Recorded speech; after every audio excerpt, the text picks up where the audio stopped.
Geseënde en voorspoedige nuwe jaar. Nou jy mag dalk terugkyk na die jaar 2024 en dink ek het 'n fantastiese jaar gehad.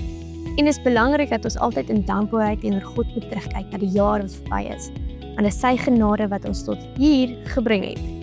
Maar as jy soos ek is, kyk mens ook maar terug en dink, ek kan maar nog groei en nog verander.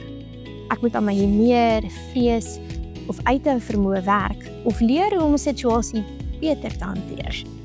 Ek het iewers gelees dat 2025 gaan nie vir jou 'n nuwe jaar wees nie, maar net nog 'n jaar as jy altyd dinge op dieselfde manier oor en oor doen.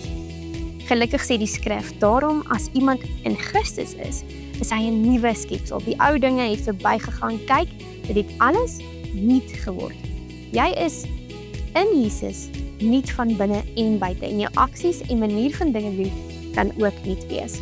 So die jaar, voor ons optree, voor ons reageer, voor ons iets sê, onthou, ek hoef dit nie te doen soos altyd nie. Ek is nuut.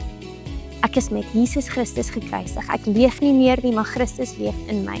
En wat ek nou in die vlees lewe, leef ek deur die geloof in die Seun van God, wat my liefgehad het en homself vir my oorgegee het.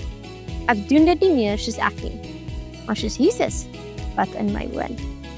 Mag 2025 vir jou 'n besonderse nuwe jaar wees.